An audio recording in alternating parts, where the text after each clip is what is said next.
pour ceux qui travaillent en prison, pour ceux qui ont approché la prison, c'est une évidence, parce qu'on parle de la santé sexuelle en dehors de la prison, donc pourquoi ne pas en parler à l'intérieur de la prison? A priori, on est dans un pays et la prison fait partie du pays et de la société. Mais c'est vrai que en pratique, devant beaucoup d'autres priorités, des éléments qui sont considérés comme étant prioritaires et prioritaires sur la santé sexuelle en prison, c'est vrai que souvent, ça paraît pas si évident que ça que de devoir parler de ce sujet-là. Et c'est pas si évident que ça parce que aussi ça dérange, parce que parler de santé sexuelle en prison, ça veut dire parler de sexualité en prison. Et comme il y a un énorme tabou sur la question sexuelle en prison, du coup, ça arrange un peu que l'ensemble des acteurs qui n'ont pas envie de parler de ce tabou, ça les arrange un peu de ne pas avoir à parler de santé sexuelle en prison. Mais il n'y a aucune raison de ne pas parler de santé sexuelle en prison. Il y a juste une sorte de hiérarchie des priorités qui fait traiter d'autres thématiques avant de parler de celle-ci. À tort, probablement. La personne détenue est privée de sa liberté, elle est privée de ses libertés. Il ne s'agit pas simplement de la liberté d'aller et venir. Donc le fait qu'il y ait une contrainte dans l'exercice de sa sexualité, ça paraît l'évidence. La question, c'est la nature de la contrainte, l'ampleur de la contrainte. Comment est-ce qu'on peut, avec les personnes détenues, prévenir des problèmes de santé sexuelle, assurer ces missions de prévention, qui sont des missions de santé publique qui sont tout à fait classiques, qu'il s'agisse de personnes libres ou de personnes détenues, et comment est-ce qu'il est possible, et c'est ce qui m'a intéressé dans mes travaux de recherche en sociologie, comment est-ce qu'il est possible de vivre une vie sexuelle épanouie dans le cadre de la conjugalité, dans le cadre du couple. Donc en fait, ça a une importance évidemment pour le détenu, ça a une importance pour sa compagne qui est à l'extérieur, ça a une importance pour le couple, et par voie de conséquence, si on met tous les facteurs bout à bout, ça a une importance pour la réinsertion du détenu. Le fait qu'il maintienne ses liens conjugaux, familiaux, qu'il se maintienne en bonne santé générale, en bonne santé sexuelle, ça permet une meilleure réinsertion de ce dernier dans la société, parce qu'il n'y a pas que la prison, il y a aussi la sortie. Si on regarde la prison, pas simplement sous l'angle de la punition, qui est l'angle qui est probablement trop détaillé dans l'espace public, mais si on regarde la prison sous l'angle de l'après-prison, c'est-à-dire de la réinsertion, parce que les individus qui rentrent en prison, les personnes détenues, vont être à nouveau des citoyens libres après, eh bien évidemment qu'il faut travailler et s'interroger sur l'effet rupture que provoque l'incarcération, c'est-à-dire la séparation des gens que l'on aime, la séparation de son quartier, la perte de son travail et potentiellement la perte de ses conjoints ou de son conjoint, et cette dimension humaine qui est la sexualité, les pratiques sexuelles, l'estime de soi qui vient avec les pratiques sexuelles, tous les aspects sentimentaux, les aspects conjugaux qui viennent des pratiques sexuelles, tout ceci sont des dimensions qui sont des dimensions ontologiques essentielles pour l'espèce humaine. Et donc si on fait le constat de l'écroulement de tout ceci, de la destruction de tous les rapports sociaux, des interactions qui se passent et qui sont liées à la sexualité, eh bien on prend le risque effectivement que la réinsertion soit un vœu pieux, c'est-à-dire que la réinsertion soit véritablement une épreuve, un défi insurmontable, parce que la perte de la sexualité aura signifié en fait des pertes de beaucoup d'autres choses qui sont essentielles pour se réinsérer. Donc c'est une dimension essentielle qui malheureusement n'est pas suffisamment traitée à la hauteur de la problématique. La sexualité n'est pas dans les textes strictement, explicitement interdite en prison. Ce qui est interdit en prison, c'est ce qui peut être vu en fait. C'est d'imposer à la vue d'un tiers, donc ça peut être un personnel de l'administration pénitentiaire, ça peut être un co-détenu, ça peut être le médecin, le SPIP, enfin bref, d'imposer à la vue d'un tiers un acte obscène. Ça peut être un acte de masturbation, ça peut être un acte sexuel, notamment une relation au parloir. En fait, c'est ça qui est interdit.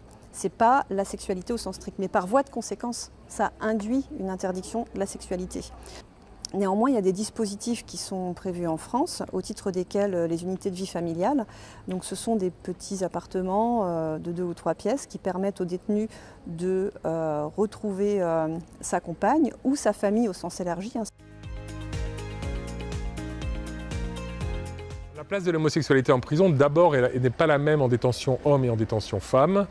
Je vais commencer par les femmes. Les femmes quand elles ont des relations homosexuelles en prison, alors même qu'elles avaient jusqu'alors eu des préférences plutôt hétérosexuelles hors de la prison, et alors même que peut-être probablement quand elles ressortiront, elles seront à nouveau hétérosexuelles, mais le fait est que en prison, puisque c'est un univers monosexué, qu'on n'est pas supposé avoir des relations sexuelles avec les surveillants ou avec les personnes de l'autre sexe qui travaillent pour la prison, en médical, en éducation, en professionnel ou en surveillance, eh bien, les personnalités résiduelles dans un univers monosexué, c'est d'avoir des relations sexuelles avec les gens de son propre sexe.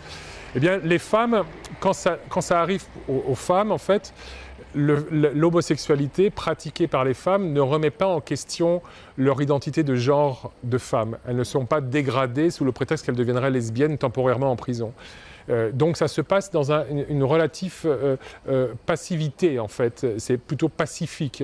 J'ai noté plutôt des sortes de conflits qui se passent quand elles sont en couple, des formes de jalousie, de tromperie qui peuvent avoir lieu, et les mécanismes de violence seraient à cet endroit spécifique. Alors que chez les hommes, c'est autre chose. C'est que les hommes sont déjà dégradés, se sentent dégradés, leur virilité en péril du fait d'avoir été pris en faute, du fait d'être incarcérés, du fait d'être soumis à une autorité, du fait de ne plus être des individus qui vont pouvoir chasser ou d'activités sexuelles par exemple, mais ils vont être soumis aux visites au parloir, donc ils se sentent déjà dégradés, ce qui fait qu'à l'intérieur de la prison, du fait aussi de la réputation que peut avoir la détention homme sur une pseudo-homosexualité qui serait à 100% répandue partout, ce qui n'est pas vrai, eh bien il y a un développement très puissant de l'homophobie. Donc l'homosexualité en prison homme, c'est surtout d'abord de l'homophobie. Il y a surtout une énorme homophobie avec même une homophobie qui est violente et qui va jusqu'à punir tous les individus qui ne seraient pas conformes à cette virilité attendue des hommes en prison, par exemple. La prison force à redéfinir ce qu'est l'homosexualité.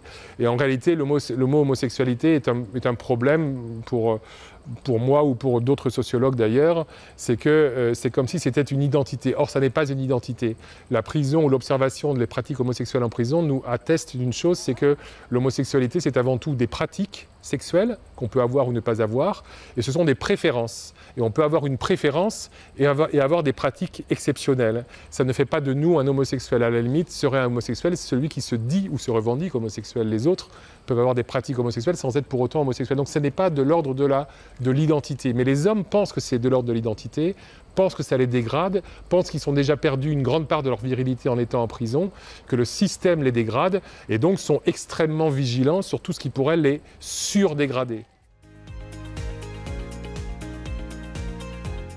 Oui, il y a une sorte d'inégalité de fait, observée à peu près, je pense, partout. Il y a plein d'exceptions, bien sûr, mais en regardant les longues peines, et c'est toute mon observation est sur les longues peines d'ailleurs, mais en regardant les longues peines, c'est vrai qu'on observe que les femmes ont tendance à, quand leur homme est incarcéré, elles peuvent pendant très longtemps aller les voir, rester fidèles, je ne sais pas au niveau des corps, mais fidèles à leur histoire, disons, à ne pas les quitter, à rester avec ces hommes, alors même qu'une femme incarcérée se fait larguer assez rapidement par son partenaire ou son conjoint sur les longues peines. Donc ça, c'est quand même quelque chose qui est assez fréquemment observé.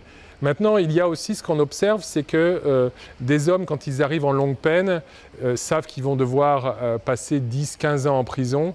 Et j'ai fréquemment entendu des personnes détenues, des hommes me dire qu'ils préféraient finalement rompre en début de la détention. Ils ne croyaient pas à la survie de leur histoire. Ils avaient probablement peur de devoir souffrir d'une paranoïa sur l'infidélité, par exemple.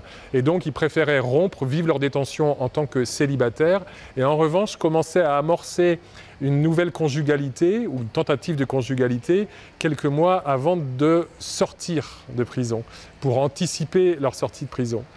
Donc il y a cette espèce d'inégalité, et puis il y a une autre inégalité à l'endroit des femmes. Et je cite parfois la question de l'alcool. Il y a une beaucoup plus grande tolérance sur l'alcoolisme des hommes que sur l'alcoolisme des femmes. Et c'est un peu la même chose sur la délinquance. Je veux dire, il y a une sorte de... Le déshonneur est plus grand, une femme en prison, d'ailleurs c'est plus rare, il n'y a que 3% ou 4% des femmes dans la population carcérale. Le déshonneur est plus grand chez une femme, et donc ce déshonneur ne souffre pas la continuation du couple la plupart du temps. Donc l'inégalité entre les femmes et les hommes à l'endroit de la prison, oui, est un paramètre mesurable, disons.